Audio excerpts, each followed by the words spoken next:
Please note that the content of this episode has explicit language and is not suitable for underage listeners.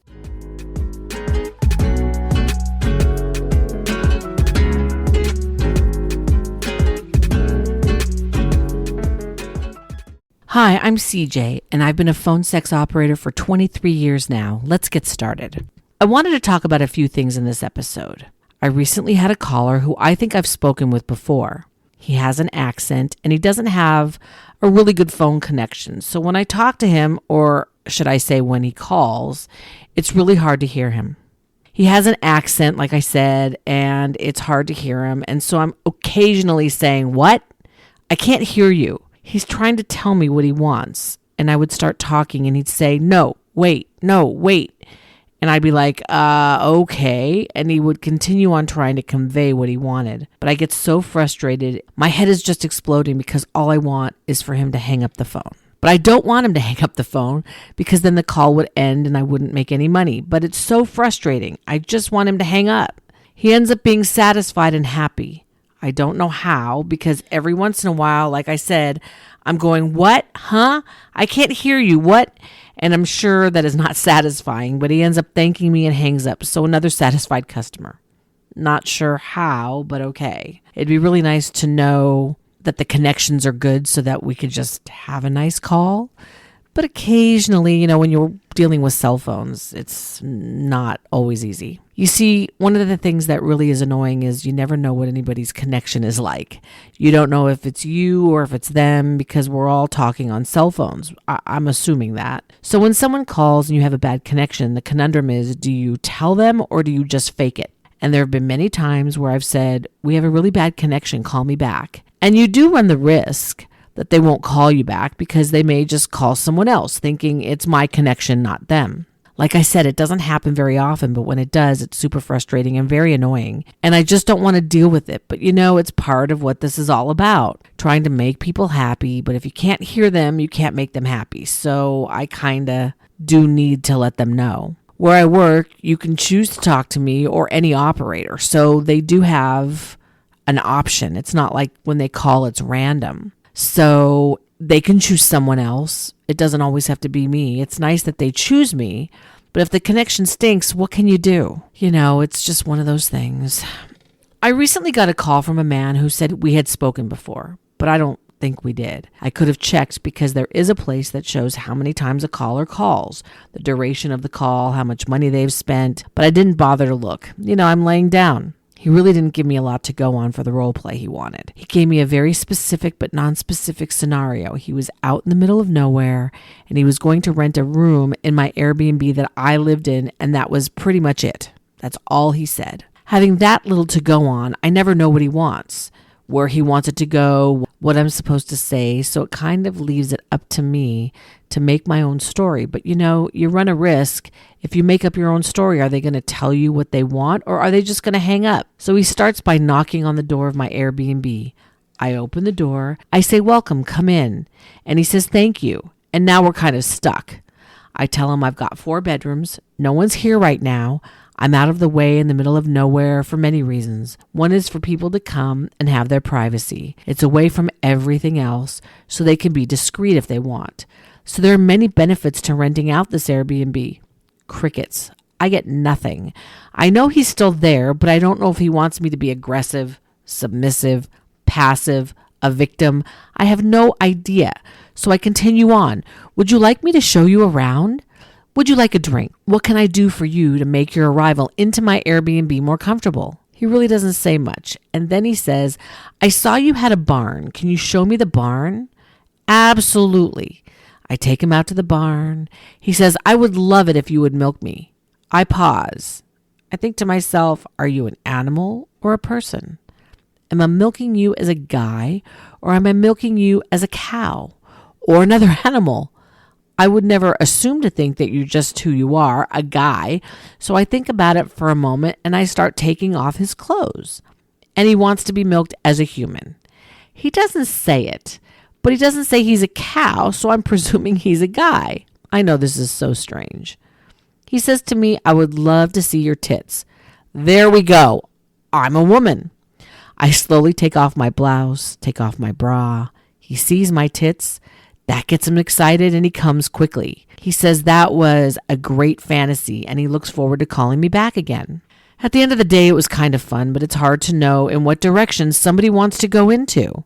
I like to have a little bit more of a scenario. It doesn't have to be completely spelled out, but when there are moments of silence and I'm trying to fill these voids, I just never know in what direction to go into, so it's a bit of a gamble, a risk. I guess in this particular case it paid off. It doesn't always, but in this case it did. So you remember the guy I've been talking about, the one with the incredibly detailed fantasies? Well, he called me again.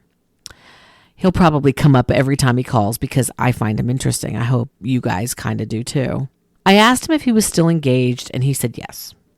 I asked if he thought that they would get married and he said he didn't think so. That kind of surprised me and I asked him why. And he said, well, I don't think that she understands all of my fantasies.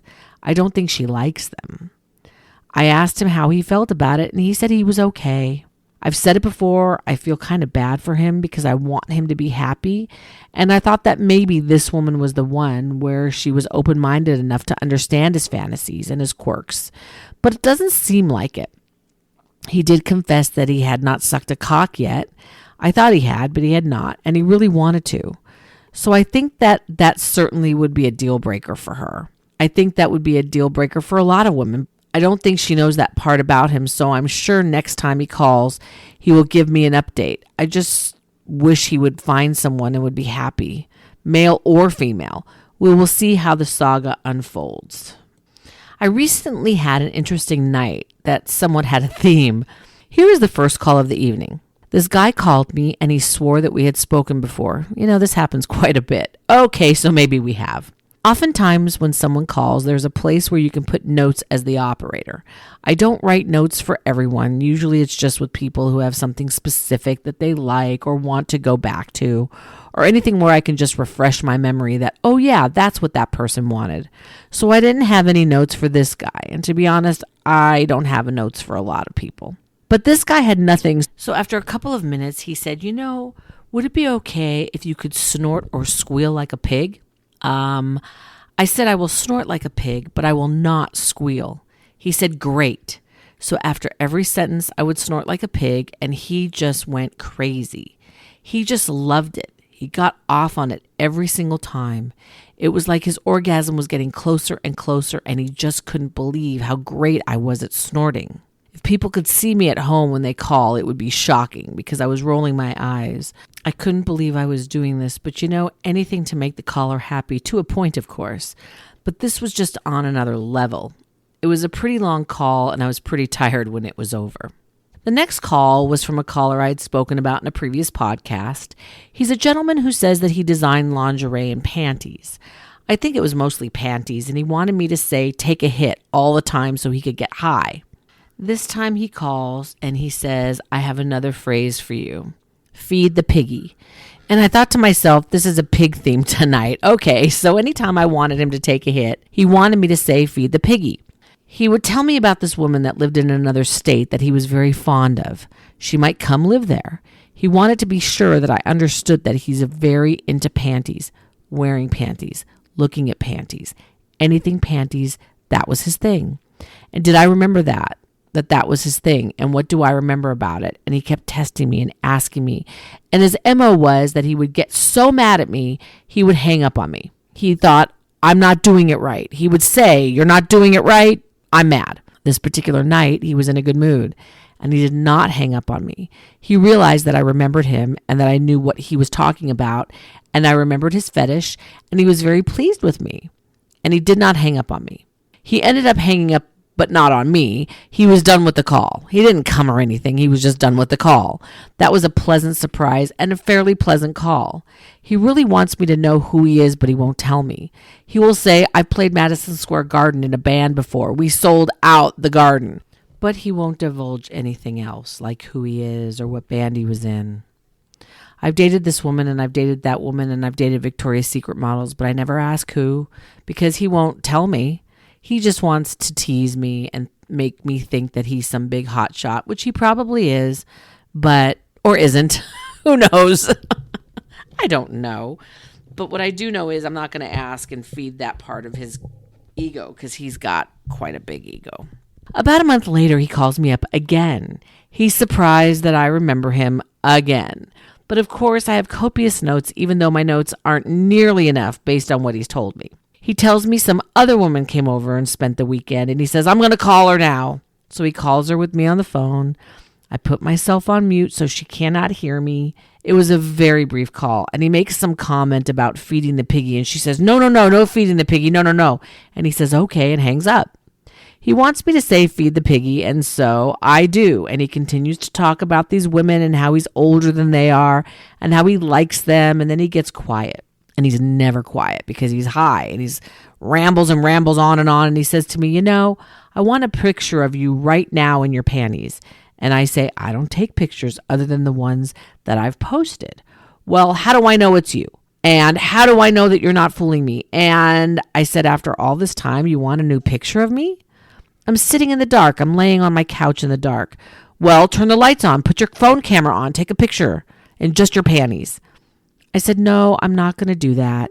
And he says, well, I'm going to hang up, and I'm not going to call you back until you send it to me. And he hangs up the phone. Okay, don't call me back. That's fine. So I go look at my emails, and he's written me twice, and both emails say, feed me. That's it. I haven't heard from him since. I'm guessing I will, but he will be relentless because that's his personality. When he will ask me again and again, and he will accuse me of not being who I am. He should know better, so we will see what happens. He's not a frequent caller, so it may be another month or two. Who knows? Callers can be very demanding, and there is a way to deal with that. There's a place where I work where you can post other pictures, and the caller has to pay extra for them. I tell people to go purchase those, and they can see more pictures of me. Naked pictures. Do they believe that's me? It's, maybe they do, maybe they don't. I don't know. But it feeds the fantasy at least. I hope it does. I have to be okay losing a caller by not taking a picture right now on demand. I've been asked to do that probably a dozen times, and most of those callers do not call back. So, for example, someone had a foot fetish and wanted to see my painted toenails. In real life, I don't get my toenails painted, and my feet wouldn't look like the girl's feet on the picture. But I went online and I looked for a pretty foot that kind of had a tan like my girl, and I sent a picture, and the guy was very happy. I've had people ask me to send them panties. Okay, so here's an interesting thing about that. Even years ago, I had this thought. If I send someone panties, people can be a little, loony. They can go get the DNA tested. I know that's very far-fetched. But you never know when someone becomes obsessed. You just never know.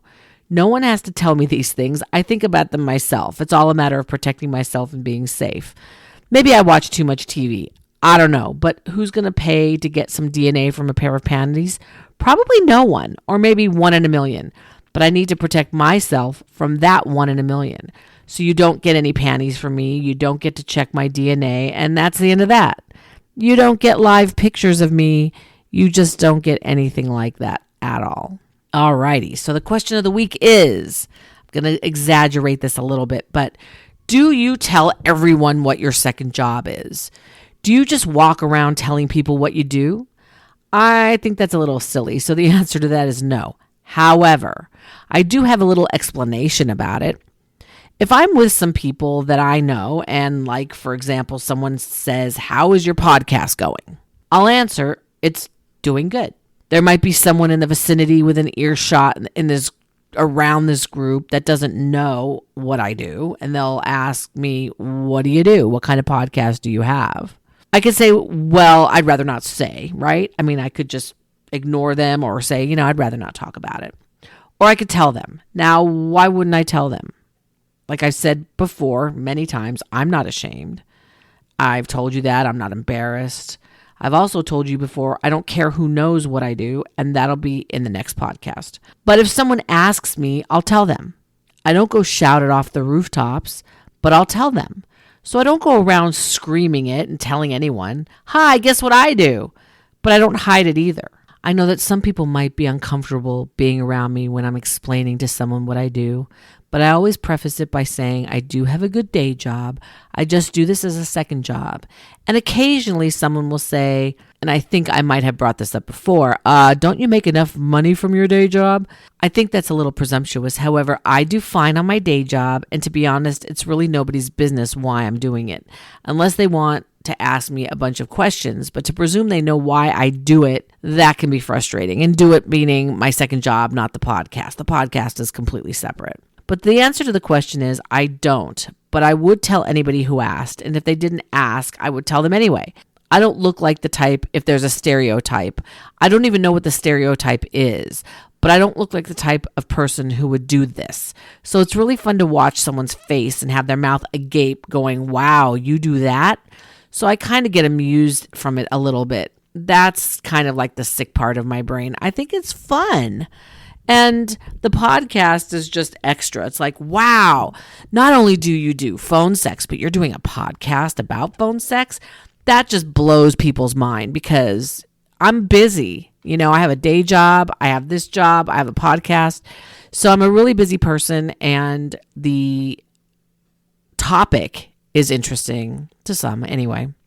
So that's all for now. Thank you for listening to Secrets from a Phone Sex Queen, everything you always wanted to know about phone sex and more. And don't forget to please email me at phonesexqueen1 @gmail.com. You can follow me on Instagram at phonequeen1 and at Facebook at CJCJ. Until next time, stay sexy.